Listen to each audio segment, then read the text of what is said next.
We're having this conversation with political affairs analyst Kassim Afegbua. He's also the APC Bontoro aspirant in the 2024 Edo State governorship election. Just before I come to you, Mr. George from Ikeja called in while we were away, and so he's holding on. Good morning to you, Mr. George. Good morning, Uncle Yori, and good morning to Mr. Afegbua. Uncle Yori, I'll be grateful if you can give me 2 minutes to say something on this. Sure, go ahead, please. You see, Uncle Yori, Governor Wike is somebody that I like for several things, several reasons. It's a man that knows how to deliver. But what has been happening in Rivers State is, to say the least, very, very bad. I'm highly disappointed. What you need to address the cause of a problem before addressing the effects. If you just keep addressing the effects without addressing the cause, you will never solve that problem. Now, Governor Wike and the governor have issues. And whatever the issues are, it came to the public. And whatever the disagreement is hinged on, the two of them have not told us today. But it is obvious that they are not in agreement politically. Governor Wike should take a lesson from Asiwaju. When I saw his performance in Rivers, the thing that occurred to me, another Lagos is coming to Rivers, but I never expected it was going to be like this. If you have a mentee, it's not that he will never make a mistake. Let's take Lagos, for example. Godfather, everybody is saying Tinubu is a godfather. They envy him, but they don't know how he does it. Fashola took loan from the World Bank to start the rail project. Ambode came and abandoned it. He abandoned the Lagos plan. A PSP people that was working, he canceled that one and brought the one that was not working. Others talked to him, he did not listen. They were persuading him. As what you had all the members of the party in the Lagos State House of Assembly that could impeach him. But that did not happen. They didn't do that because they considered the implications of that kind of action. It will distort the Lagos order. It will distort so many things in Lagos. All he did was to wait till the term, his first term was over, and see whether he was going to change.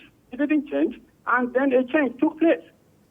Why is Wike so much in a hurry to remove the governor just because they had a disagreement? That is not how to be a godfather. And then the elders, the Ijo elders, are not happy matters. They are the ones instigating the governor. They, this is our time. Let's do it like this. Let's do it like this. And why must he give you so many commissioners? Which all because they want on interest. Were they there when Wike was choosing the governor? They didn't force Wike to choose Fubara, who is an Ijo man. It's Wike that said, I want this man against all odds. So when there is a disagreement, you know that Fubara is not a politician. As I see, from where I sit, Uncle Yori, that man is a very peaceful guy. He's not a troublemaker. Is this Ijo leaders who are instigating him to do this and do that? That has to be heard of. And I also want to warn our president.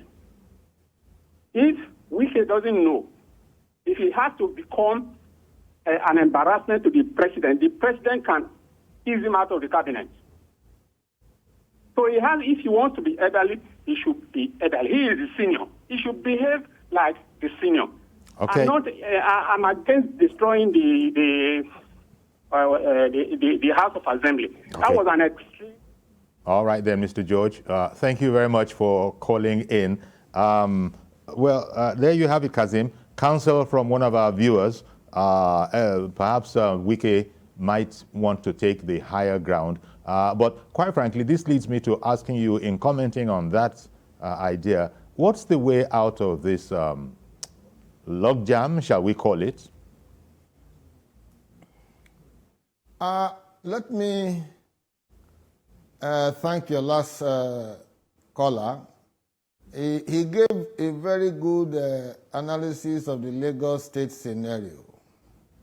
And by extension, let me also commend the good behavior of successors to Asiwaju Bola Ahmed Tinubu, who is now the president of the country. Because after him, we've had Fashola, we've had Ambode, and now Sanwo-Olu. And give it to them that they have behaved responsibly. The one who was trying to derail was eased out of his second term by a political process. But again, what does that tell about the stability of governance in Lagos? It shows that there is some level of continuity of the policy framework, and master plan of how to intervene in a cosmopolitan city like Lagos and make it more governable. I think people are talking about the Lagos story. President Bola Ahmed Tinubu as a governor laid the master plan, and others are keen into it. The same thing you had in Akwa Ibom. Obong Vito Atta provided the architecture for governance in Akwa Ibom. Akpabio came and translated it and turned Akwa Ibom to a construction site. Performed so well, Udom built on that, even though he too became another errant godson to Akpabio. So the point I'm making is that people should try to be of good behavior in terms of those who assist them in climbing the ladder of power. I understand quite frankly that power is a crazy aphrodisiac. They say it makes men blind to their intentions. It presents a very fake reality to them, thinking that they are all in all. But when the end of their tenure is coming, you start seeing them quibbling, becoming more or less like children when the way they behave. Look at the same Godwin Obaseki, governor of Edo State, who called Oshomole all manners of names and said that he hates Godfather, he did this, did that. He's already played the role of a Godfather in Edo. And now he's trying to seek reconciliation with the same man that he said didn't play any role in his emergence. Only 3 weeks ago, he was saying that he thanks Oshomole for making him governor. You see, because his tenure is coming to an end and he wants to produce a successor. But he knows, quite frankly, by the record of what he has done in the state, he can't produce a successor. It's not possible. I don't see that happening.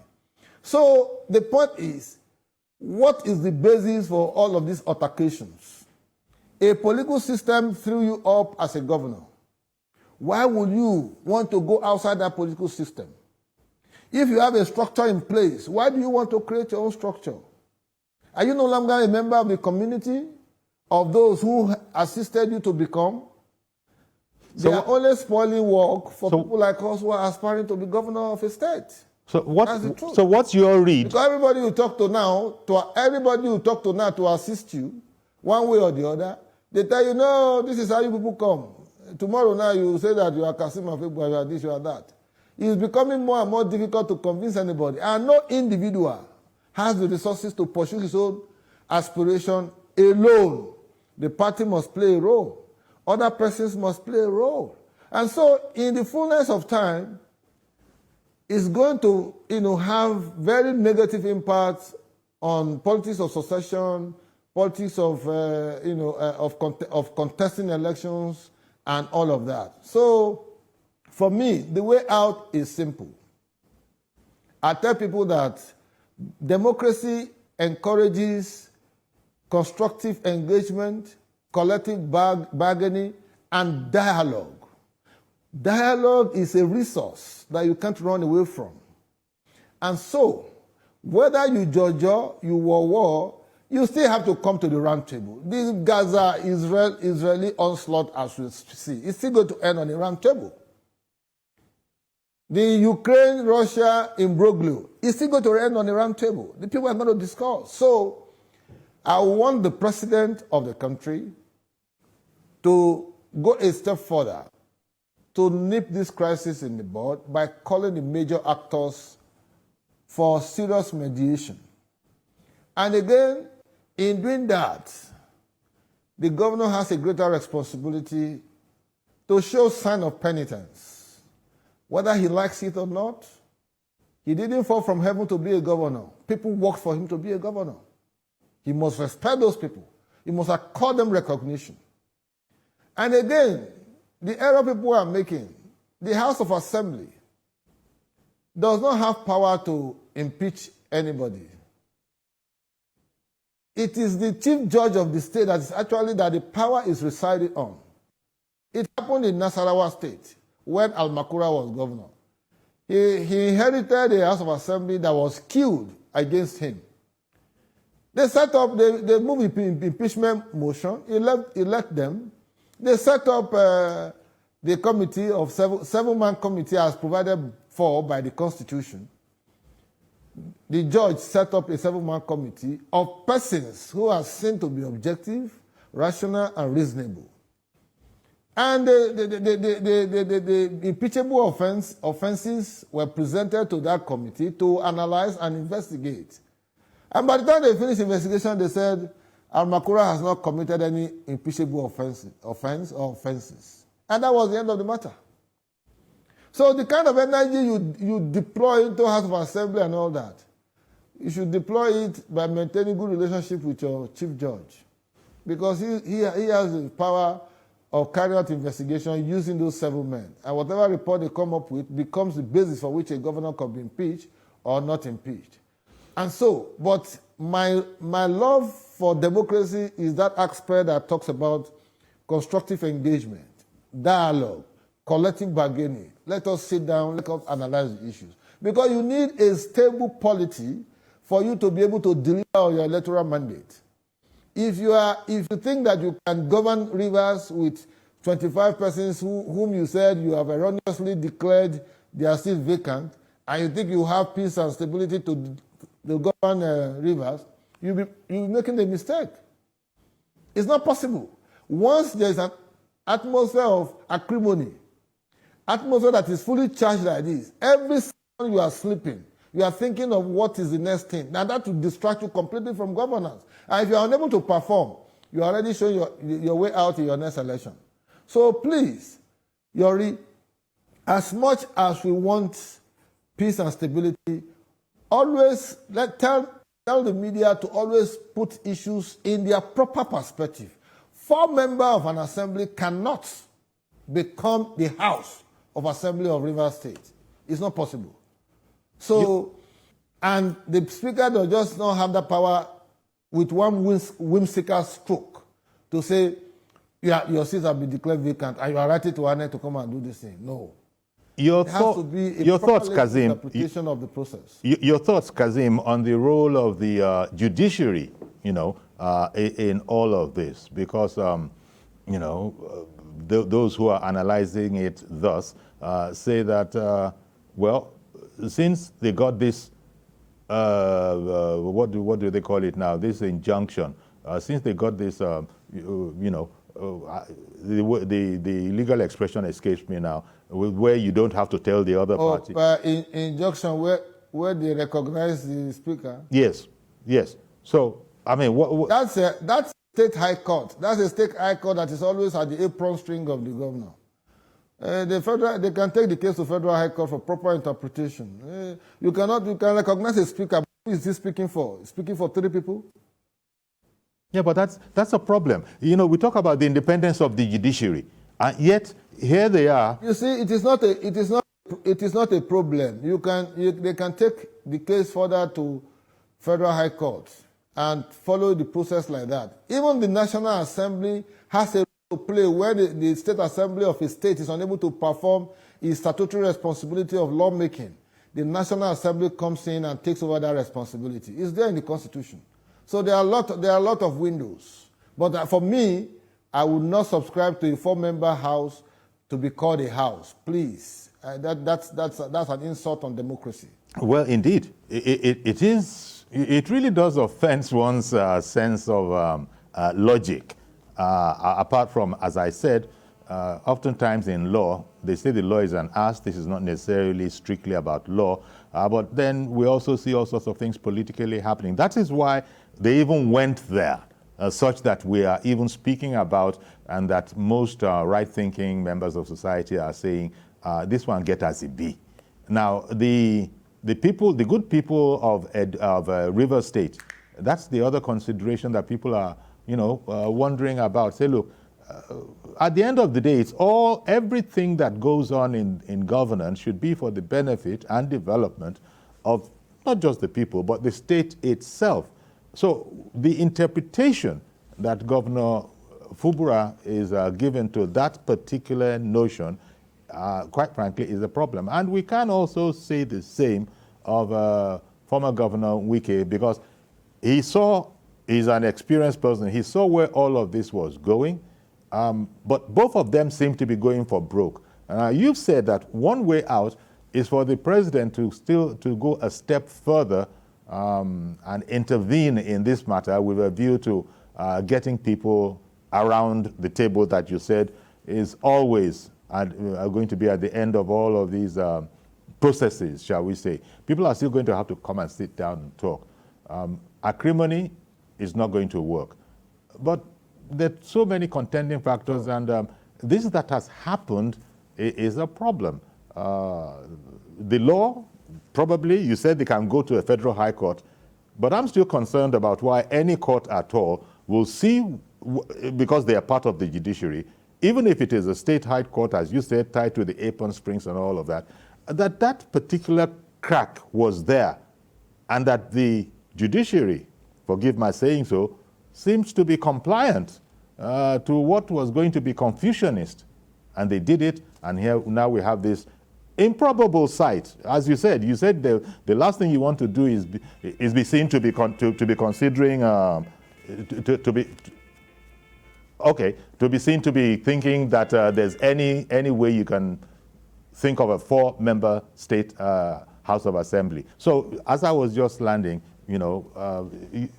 it quite frankly, it's a political mess. But it also is not just a political mess. It's an indication, yet another unfortunate indication. If you think of Edo as the first in recent memory, it's just another look at how politics can go in Nigeria, and the whole world is watching us. And we do these things. We might come back and make it right, but we do these things. What does that say for the development of democracy, Kassim? Taking democracy as a subject of interest. You see, yes. Thank you, Yori. You see, I deliberately said the president of the country needs to wade into this crisis because we want to see a stable environment that will allow governance to take place. Because it is when you are able to deliver on your electoral promises and mandate that the people will feel your impact. But when crisis becomes the order of the day, then there will be deliberate distraction, as a consequence of that. Again, we need to save rivers from rivers. The president has to ensure that he's able to rein in all the actors, sit them on a round table and tell them of the implications of their action. As it is now, there is no state assembly in Rivers. The 25 members are having difficulty in sitting and taking legislative decisions. That ought to be because they are a majority number. The 4 members cannot claim to be the House of Assembly of Rivers State. So if we are to apply an interim measure, I will call on the National Assembly to take over the responsibility of the State Assembly of Rivers State, pending when the president will intervene, and they should play the role of making laws for the good governance of rivers, while the process of mediation and conversation and dialogue with a view to resolving the issue goes on in the presidency. the Rivers people need peace for Fubara to work. Fubara needs peace for him to translate his promises to practice for the people to benefit from. Those who are urging him on, Fubara should take a break from them because they are visiting their own transfer aggression of Wike and trying to come in to be lovers of Fubara and urging him on the road to Golgotha. It will consume him. And heavens will not fall. That's the truth. Heavens will not fall. But the point I'm making is that in any democracy at all, you need a stable environment for you to translate your policies, for you to implement them. Because, like one of your callers said, he said, River State is full of assassinations and all of that. Before you know it now, you will be hearing all manners of attack. They have pulled down the building of the State Assembly on the excuse that the architecture can no longer be guaranteed because it's unstable. An inferno that burnt part of it. So that explanation may be valid from the point of view of a builder. But again, what does it tell the average man on the streets? He feels that their monies are being frittered away on needless squabbles that can be settled because we are humans, that can be settled over the table for the good benefit of everyone in Rivers State. So I want to appeal to Mr. President to please not be tired. You should call the actors, invite Fubara, invite Wike, invite the assembly members. Let them sit down. Let's resolve this issue. That's what makes us human. But if we are flexing muscles, in the end, one may win against the other, but it will not solve the problem of Rivers. No matter how it goes, it will still be a recurring decimal. Indeed. Kassim Afegbua, I think that's a fine place to leave it. Thank you very much for coming on the program and giving this perspective, because all of Nigeria is watching this, and your bottom line there is also been said by other people. And please, Yori. Yes. Help me. You have not given me feedback when I said, help me look for Godfather or Godfathers. I want to be governor of Edo State so I can advance governance. I've gone around Edo State in the last 2-3 weeks.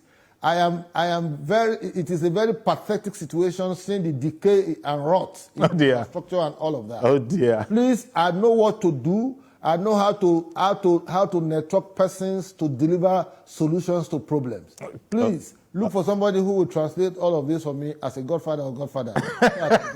Thank you very much, Kassim Afegbua. Slipped in a bit of campaigning there. And I will be a lawyer. I will be a lawyer godson. Okay then. Thank you very much. Ending on that lighter note, but still very serious. Kassim Afegbua, political affairs analyst and APC gubernatorial aspirant in Edo 2024. Okay, we'll leave it there, and we'll end the program here. And also, please join us on Monday for our next edition. We don't do weekends. Nifemi Oguntoye will be here from Monday. I'll be taking a break from that day, and we'll be back in the new year, God willing. Okay, then, so do have a great time. Bye-bye for now.